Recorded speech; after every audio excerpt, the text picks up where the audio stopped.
Hello Hello， 胖妮儿来喽！继续跟胖妮聊剧看人生，订阅胖妮，更新不迷路。咱们继续来讲《甄嬛传》的小人物，今天的主角是翠果。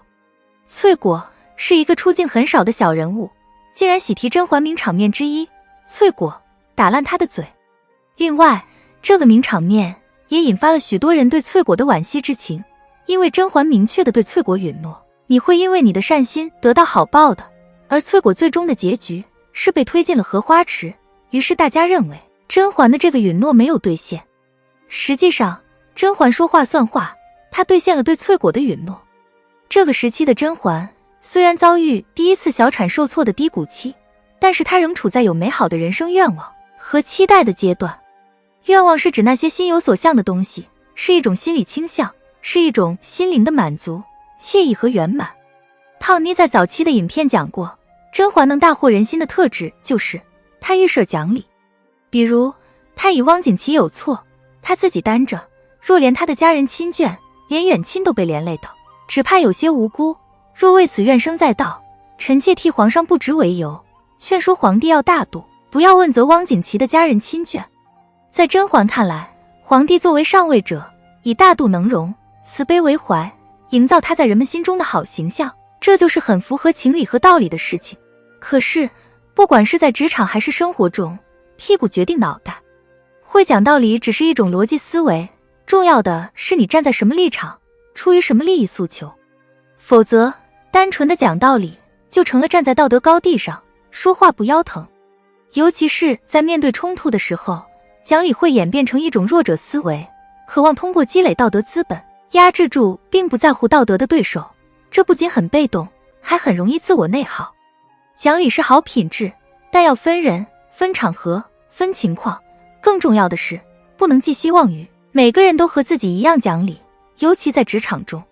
在第二次成长之前，甄嬛始终秉承着这种做人要讲理的人生愿望，也身体力行地去做到了。最有代表性的有两件事，一件与翠果有关，另一件与敦亲王福晋有关。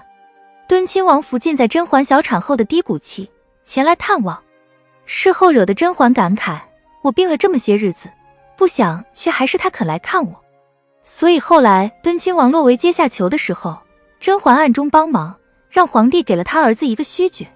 崔槿汐问他为什么要帮敦亲王的儿子请封，甄嬛回答说，当时我失宠失子，宫中那么多人，除了静妃、眉庄，也只有一个非亲非故的敦亲王福晋来看过我。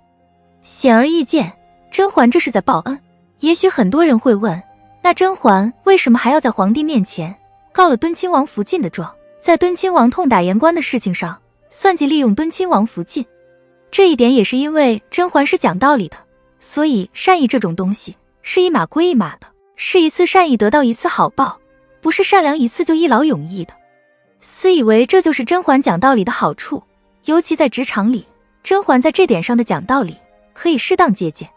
以此类推，甄嬛也兑现了对翠果说的那句，你会因为你的善心得到好报的。最明显的体现就是甄嬛在复宠后第一时间就顺带手料理了富察贵人，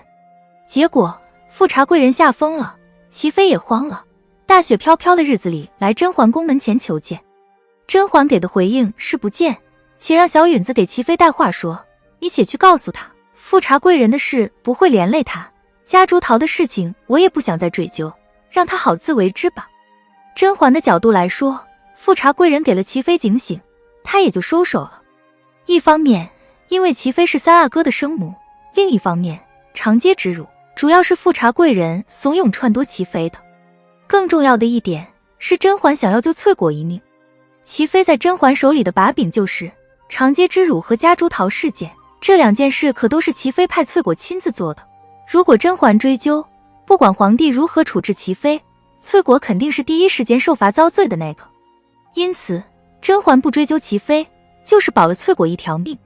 很多人可能会觉得翠果得到的好报应该是有个好的结局，而不是被推进荷花池。关于这一点，胖妮想说的是，很多人心中难免有一种帮衬过某个大佬就一步飞升的玛丽苏情节。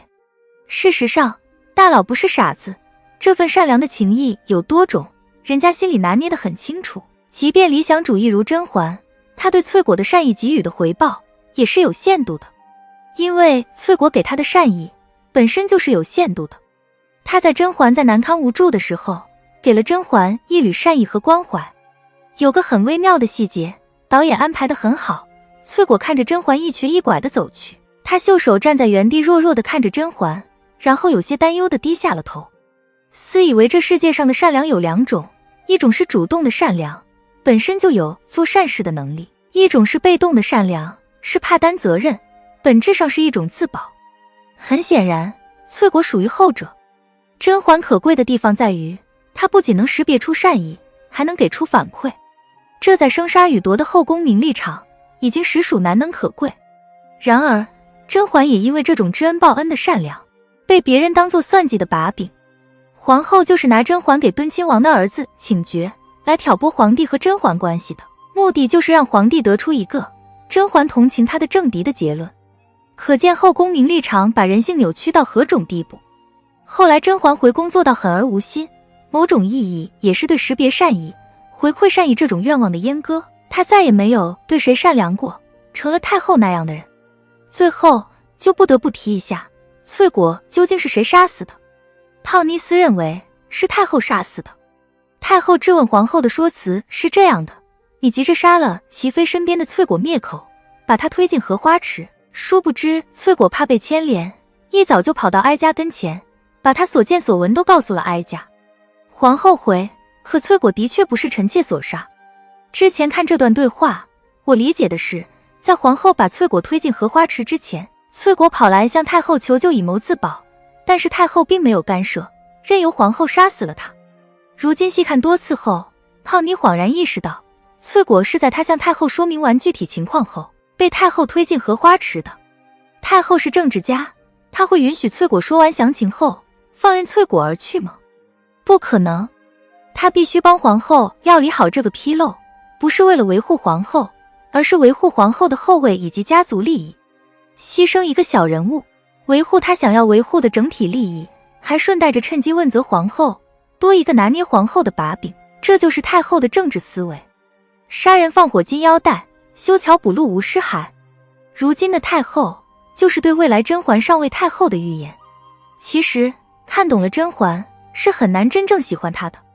她虽然从后宫这个名利场杀出来一条路，但后宫名利场不仅摧毁了她的爱情，也摧毁了她身上那些美好的品质和理想。与恶龙缠斗过久，自身亦成为恶龙。善良这种品质不仅需要有锋芒，也需要有能力。尤其在职场中，善良的门槛会相对高一些，但还是希望我们能尽可能的善良，保持心灵成长的美好愿望。好了，本期的影片就到这里。喜欢胖妮，辛苦给影片点赞，订阅胖妮，下期更精彩。